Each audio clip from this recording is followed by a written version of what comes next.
Well, hey everyone, welcome to another edition of the Favorite Series, and today I'm actually talking about something a little different than usual. Usually we talk about movies, but today we're going to talk about television. We're going to talk a little bit about television series. Now I want to say first and foremost, before I jump into my top 10, these are my current top 10 favorite shows. I haven't seen some shows like The Wire or The Sopranos, and so I really can't add those to this list, and so I'm sorry. And apologize. There are other shows that definitely I wanted to make the list, and I'll make the honorable mentions kind of near the end. That way I don't spoil anything if you're going to watch this video.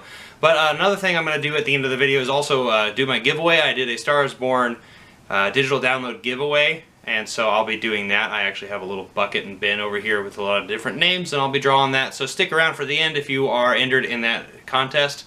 I just want to say thank you so much for checking this video out. I'm actually going to Seattle for a week. I'll be going tomorrow, and so I wanted to make this video really quick, and I wanted to kind of just share my favorite television series that have really shaped me growing up and also my current self right now from all over the place. So today we're going to be talking about this. I'll be in Seattle for about a week, so I'll probably make some videos and then come back and then edit and put it up. So anyway, I'm going to put this out very soon, and so thank you so much for checking this video out. So let's actually just jump into number 10. Alright, starting off with the latest show that has captured my attention that is super fantastic, and honestly I cannot wait for season 2. Now this is an anthology series, so this series will change every single season. So there's only one season out so far, but the second season looks very promising. And that show that I'm talking about is The Terror. Now, The Terror is a show that I absolutely love. Now, this show really took me by surprise. It is a historical epic because it's a show that is really just focused on these two ships, the Erebus and the Terror. So this is during the 19th century when a lot of ships in England and a lot of these places were trying to explore different parts of the world. This time we're going to Antarctica. We're going through to get to Northwest Passage. But these ships get stuck in the first episode, and then crazy things start setting in, like paranoia. People are freezing to death. People are dying mysteriously. What are they dying from? I'm not really going to tell you much about that. There's a supernatural element to this show that is really, really cool. So this show reminds me a lot of like The Thing. So we got John Carpenter's The Thing over there. There's a lot of just tension with a lot of really fantastic actors and characters in this show, and it kind of jumps back and forth from England to the current situation that they're in, and it's one of those things that is like super compelling. The dialogue is just really, really well written, and it's just one of those shows that I think flew under the radar for a lot of people. So I hope that if you haven't seen this show or have heard of it, that you at least need to check it out. It's on AMC. I believe AMC has their own app, but you definitely should buy it because I mean, all the shows I'm going to show you, I own, and so. But anyway, I am just I absolutely love this series. Now the next series will be in World War II in America during the Japanese internment camps, and another supernatural element to it. So this is based on an actual historical event. Just like the internment camps for season 2, this is an actual expedition that happened that the crew members got lost, these two ships, and then they've practically froze to death. And so you pretty much know what's going to happen, but there's an extra element added to it that makes it really, really compelling. And that's all I'm going to say about it because it's a fantastic show, and you should definitely watch it out. This is my number 10 pick. It's the most recent thing, and I know I'm kind of cheating, but it's definitely gotten up there just from this first season alone. With that being said, let's actually move on from number 10 to number 9. So number 9 is actually another anthology series, and that is Fargo. Now this is the first season. We got Billy Bob Thornton and Martin Freeman as our main characters in this show, and what a crazy, crazy show. Now this is based on the movie, you know, the Coen Brothers movie Fargo. This is based on a fictional town up in Minnesota, and this is just kind of around the Midwest, kind of northern Midwest territory that this focuses on, and so does season 2 and season 3. Like I said, it's anthology, so you're going through a different cast of characters with each particular season.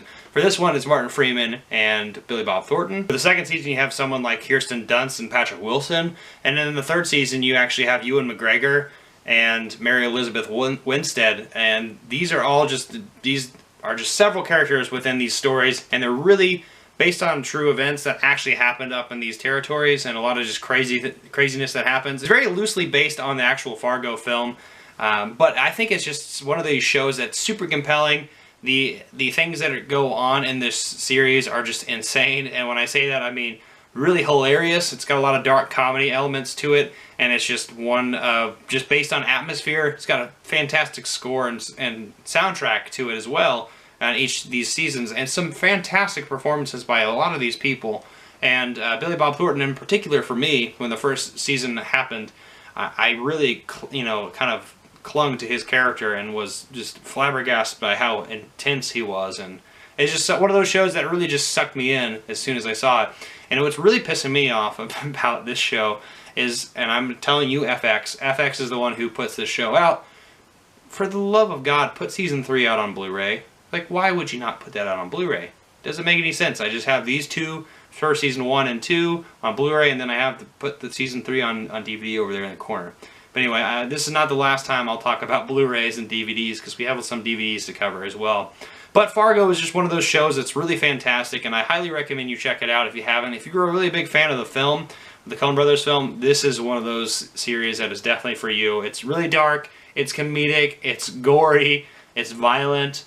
It's got everything I want in a show, and I think it's really, really great, and it's an episodic anthology, and so I think that's really great. I think there's only 10 episodes per season, so that's really manageable and really digestible. Alright, so number 8 needs no introduction. It's one of the more legendary shows of all time, and I'm really a little late to the game. I saw this a few years after it happened, and that show is Mad Men.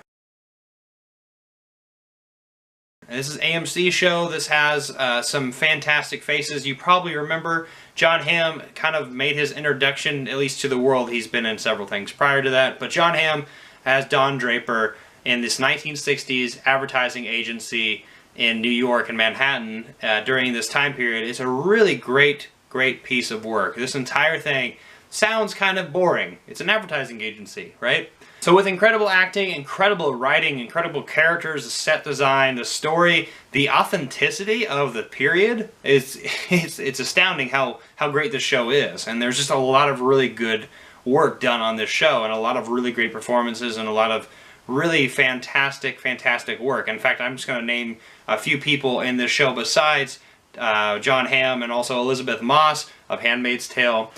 Just to name a few people. Vincent Kartheiser as Pete Campbell, who's one of the main characters in here as well. We have January Jones playing Betty Francis, the wife of Don Draper. We have Christina Hendricks playing Joan Harris. And we have John Slattery playing Roger Sterling, one of the main characters in the show. That's just a few of the cast members in this particular show. And just, Jesus Christ, this show kind of floored me the first time I watched it. And I've seen it twice through so far since, but it's just one of those shows that's super compelling for a setting and the kind of a design of something that's super not interesting at all to me. It is something that on paper looks so boring. So like I said, the writing, the acting, the directing, the visual styles, and the authentic accuracy historically of this show just makes it super compelling, and I think there's a lot of really great things and gems in this show, and has really kind of made a lot of people's careers. And I think this is a great show, and it'll stand the test of time as being one of the best shows of all time, and I absolutely 100% agree with that. It is a fantastic show from start to finish. There's not really any lull, which is a really great plus. And we're actually going to get a little bit down in this list with some shows that will have some lulls with some particular seasons. So this is one of those shows that is definitely not that at all. But subjectively, this is what we're doing. This is my list. So, but Mad Men's absolutely fantastic. So check this television show if you haven't seen it, because it's definitely worth your time. So let's move on from there to number 7. So moving on from Mad Men, we're actually going on to an animated show that has quite a bit of controversy, and it's one of my favorite cartoons of all time. I'm talking, of course, about South Park. This is a show I used to hate when I was a kid. I really did not get it. I didn't really understand the hand-drawn cardboard cutout-ness of it. I thought it was vulgar and crude. Obviously, I was a kid growing up watching this. And then I started watching some episodes I'm probably around 15 or 16 with some friends, and then I started laughing and I thought it was really funny. But then now I'm a full-blown supporter of South Park, and now I'm absolutely in love with Matt Stone and Trey Parker, the creators of South Park, and pretty much everything they've done since and before this a little bit as well. But I'm just really fascinated by these four kids: Eric, Kyle, Stan, and of course Kenny. And they're at Stupid Adventures in South Park, Colorado. This is just such a funny show, and it's definitely one of those shows that is politically incorrect and also politically a little accurate. And I think the reason I like this show so much is that it really does critique and have satire that is very accurate to the American public, and I think is really, really crucial in shaping certain people's opinions on what the political climate of the day is. Now, this is a very outlandish and really crude and crazy and disgusting and all of that, and really offensive to a lot of people. But to me, it's hilarious because I love black comedy and dark humor. This is a show that I think illuminates a lot of the issues we were having in a society today, and has done so ever since Matt and Trey started this entire show. And it's only gotten a little bit more crazy. And I think the last season, which I haven't seen, I haven't been keeping up with South Park in a while. I think since season 20 probably. And I think they're on 22 or 23 or something like that. But I don't know, I haven't watched it in a little bit. But I'm really in love with a lot of the characters in this show. There's a lot of people, like formerly Chef, who eventually got upset and left the show because they made fun of Scientology. They make fun of everybody on this show, and I love that. I love how they make fun of everybody on this show, from atheists to Christians to politicians of like Hillary Clinton to Trump, the more recent seasons, and it's just everyone. And I love it. And so it's just something that I think everyone, you can either love this show or hate it, accept the premise, and just kind of roll with it. Some seasons are a lot stronger than the other ones. I would say season 19 is one of my favorite recent seasons. That's where PC Principal came in, and he's hilarious. But just something about this show was just, stood the test of time, and it definitely should not have worked. Comedy Central, I have no idea how they've just continued cycling this show up, and so it's definitely a really great show, and I highly recommend it if you have the stomach for it. If you don't, that's perfectly fine. That's my number 7 pick, is South Park. Alright, so moving on from South Park is to a show that has had some lulls, but overall it was definitely at one point in time one of my favorite series of all time, and I'm still sticking to it a little bit because I actually really, really love this show, and for the most part, their first 4 seasons are almost nearly flawless and perfect. And what I'm talking about, of course, is Dexter. Michael C. Hall plays a serial killer who kills other serial killers. And he is actually a blood splatter analyst and works for, the police department where he's from. And he is a serial killer. And that's kind of just the premise of it. And Michael C. Hall just really creeped me out. Actually, I had, if you are a longtime subscriber to my YouTube channel, Mr. Smith, who used to be my co-host when I did the podcast with Mr. Smith and Mr. Jones, he's my old manager back at where I used to work with together, and we used to really just talk about film all the time. He looks a lot like Michael C. Hall and Patrick Swayze combined, so he's a handsome fellow. And if Doug's watching this, hi Doug, I hope you're doing good. Cool Toy, by the way, is his channel. He actually talks about a lot of really awesome things, from comics to toys to video games, and all sorts of just nerd shit, and I love it. Check that out down in the description down below. But yeah, like I said, I really was convinced that Doug was Michael C. Hall. He was Dexter, and it really scared me shitless to talk to him. But anyway, I watched this show as it was kind of progressing. I think I got into it around season 4 with John Lithgow, which is probably the best season there is in Dexter. But like I said, this show is really fantastic. It premiered on Showtime, so it's one of the more premium shows, so you get a little bit of nudity, more violence and stuff. But for the most part, this is just a really good show. It's talking about morality and talking about what it means to have an inner dark passenger, which is what Dexter has in the form of his father, who is posthumously talking to him as like some kind of ghost, kind of getting him out of situations or getting him into situations. And so it's something that's really, really interesting and really fascinating, seeing a lot of the morality play of, is it right or wrong to kill somebody, and just, it's a lot of fun too. But Dexter's a really good show. Didn't end so hot, and that's where I would say there's some of its flaws. But overall, I think the show is really fantastic and definitely worth something checking out. If you haven't seen Dexter or ever heard of it, it's something you should definitely watch, and it's really, really great. It's fun. It's got some dark moments as well. It's really action-based. It's got a lot of language to it as well. There's a lot of really great characters besides Michael C. Hall in here. We got Dokes. And a lot of other people in here as well. Just really, it's really good. So check out Dexter if you haven't seen it. It has some flaws, but overall I think this show is fantastic. It's definitely one of my favorites, and I think you should check it out too. Alright, moving on to another shiny show, but this time on the USA Network, and this is the only show I like on USA, so tough. But that show I'm talking about, of course, is Psych. This is one of my favorite shows, where the sunshine and Santa Barbara, with a detective show as well. It's kind of close to Dexter, but in a really silly way. But we have Gus and Sean right here. James Roday and Dual Hill. These guys are like best friends. This reminds me of my best friend Ben, who has been on the channel a couple times before, but he's not around here. He's in Arkansas, so he's not really around here much. But anyway, this show is fantastic. It's really hilarious. It's just got some of those just moments where I can literally turn on any episode and just be sucked into what's going on. It's kind of like there's a detective element to it where Sean is a fake psychic, and hence the name, and he is somebody who just is really, really good at seeing little details, so like kind of like Sherlock in a way.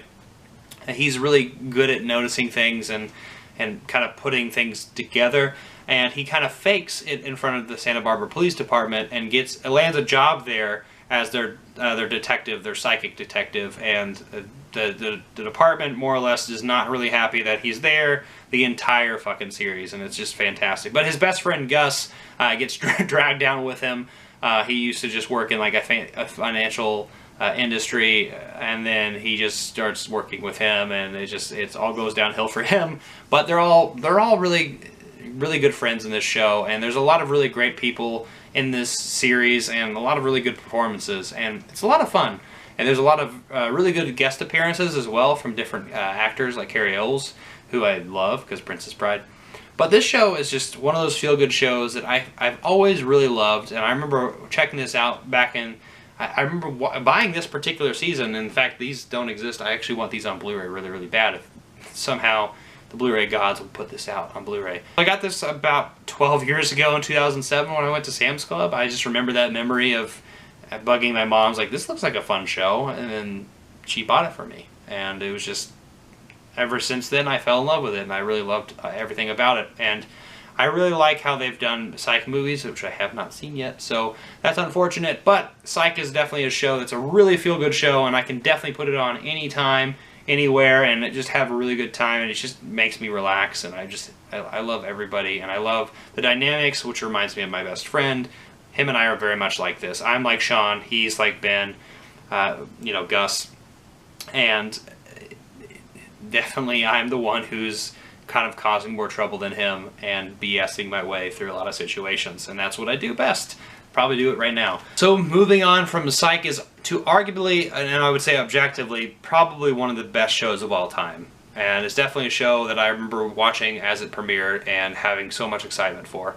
And that, of course, is Breaking Bad. Vince Gilligan created the show, and is a show about meth. It's a school teacher. We have Bryan Cranston, who is a school teacher, who is just this high school teacher who just really kind of just hates his job. And he runs into a former student who is a druggie, Aaron Paul, and eventually starts a meth business together because he needs to make money, and he also finds out he's going to die of cancer soon, so he wants to kind of help his family out with a lot of money, and he definitely doesn't have all that with the current situation he is in school. So that's kind of the setup, and I know that's kind of a butchered setup, but people know what this show is. Breaking Bad is a show about bad people, and it's about a really bad situation and a really terrible drug that a lot of people are really addicted to. So it deals with a lot of different things. Looking at you, Anna Gunn, Skylar, I hate you. I don't like you at all. But anyway, this show just deals with a lot of morality as well. And it's something that's just super compelling, and I think that everybody who hasn't seen this definitely needs to check this show out. It's really short. So check out Breaking Bad if you haven't seen it. I'm sure you have, because it's definitely one of the best shows of all time. And if you haven't, you're in for a treat, because it's a really great time. Oh boy. I think I'm going to ruffle some feathers now. So top 3. The next one that I'm going to talk about besides Breaking Bad is a show that has lost a little bit of its gem, but I really, really love it still. And I'm really talking about the first 5 seasons of this show. First 6 seasons, honestly. That is Game of Thrones.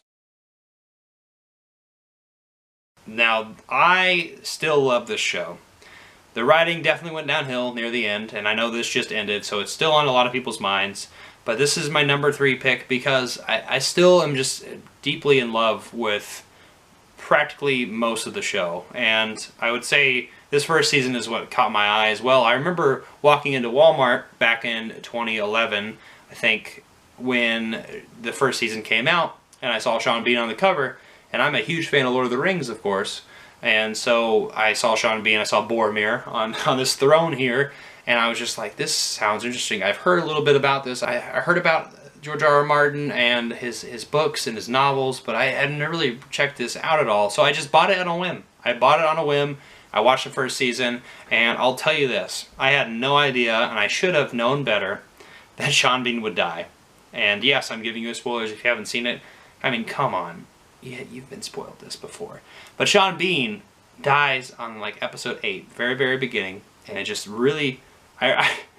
But Sean Bean died in episode 8, and I just remember being at work that night and being so pissed off at everybody because my favorite character died. And I just remember being I physically reacted to something happening in this show. That would repeat again and again with Red Wedding and several of other moments like Battle of the Bastards and Hard Home and a lot of other fantastic television episodes that transcend, I think, the genre. Battle of the Bastards in particular is my favorite episode probably of all time for any television series ever. It's so fucking good, and the sequences and the battle sequences and the performances are just so damn great. There's so many characters in this show. There's so many things to talk about in this show. The writing definitely was strong near the beginning with not tying up so much near the end, but I don't really want to get too much into the details of it if you haven't seen it. I say check this show out now that it's all said and done. I'm looking forward to what could come next with the prequels and different things, different offshoots of what this could possibly be.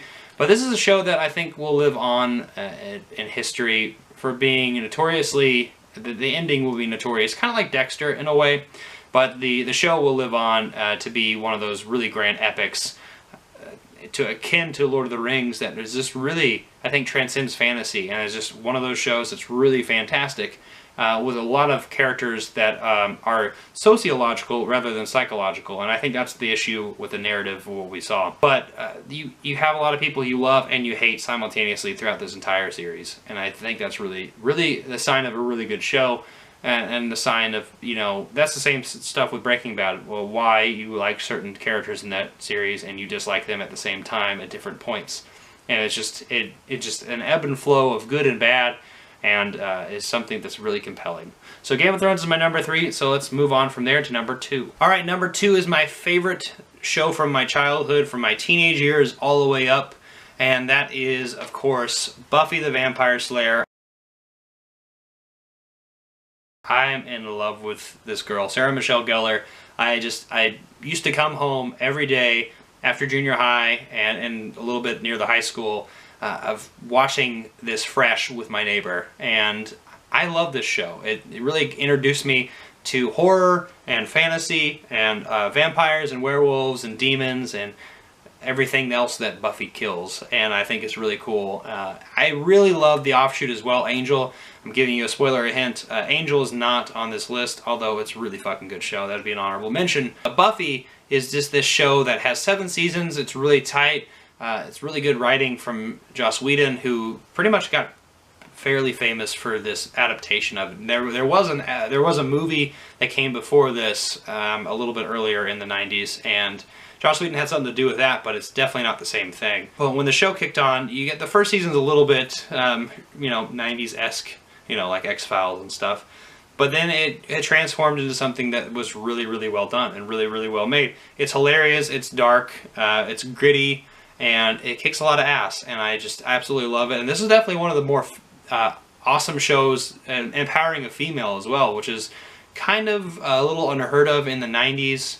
It definitely wasn't the norm, and so this is definitely one of this character. Sarah Michelle Gellar as Buffy did a fantastic job here of just showing what it means to just not giving a shit, and also beating the shit out of people, and just doing her own thing, and I think it's fantastic.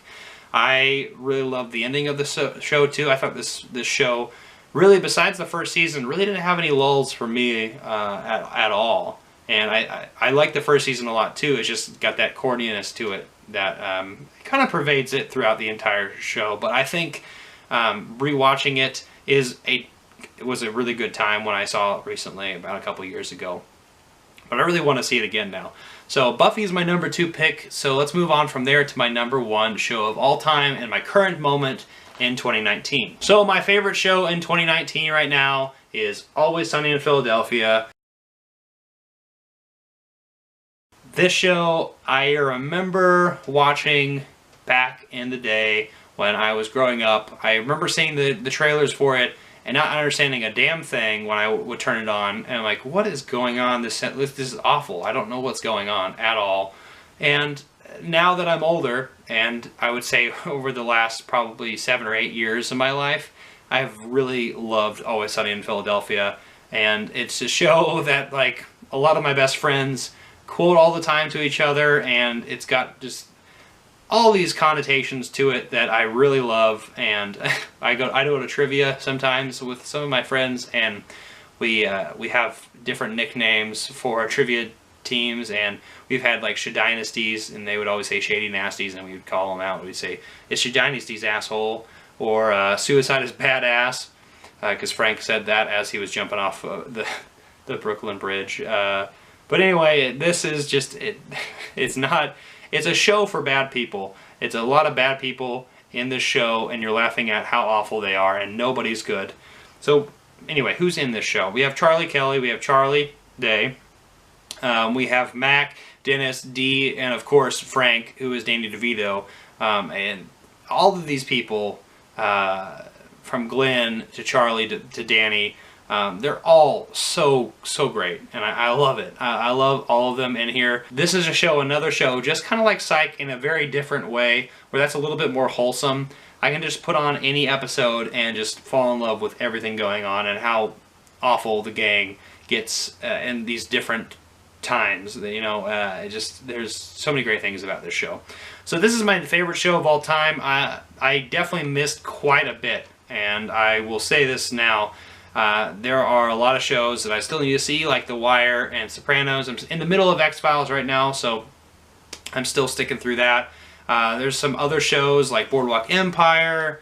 I'm looking in the background. Seinfeld that I'm a big fan of. Band of Brothers, Hannibal, Sherlock, Spartacus, That 70s Show, Boy Meets World, Parks and Rec, and The Office. And there's a lot of other shows that I just probably forgot to mention, but I really I love television, and I don't watch television as much as I used to. I definitely watch film, as you probably know. I'm on this channel. So this video is a little bit longer than I wanted it to be, so let's move on from there to actually my giveaway for my Star is Born digital download. So let's do that. Alright, dun dun dun dun. I hope everyone is ready to figure out who won my Star is Born digital download.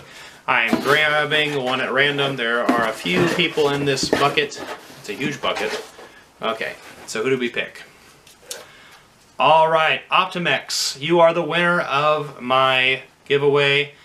I will leave my Instagram down in the description down below. If you want to contact me via that, you can message me there, and I can definitely give you that digital download. So thank you everybody for checking this video out. Thank you Optimex for winning the digital download.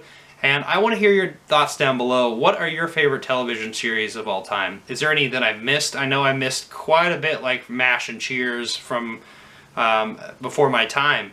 But there are a lot of really great shows going on right now, and there's a lot of good things that I would really like to check out, but time is short, as you probably know. And so thank you all for watching this video. Like, comment, subscribe, share, and hit that notification bell, and I'll see you next time. I'm not jonesing around.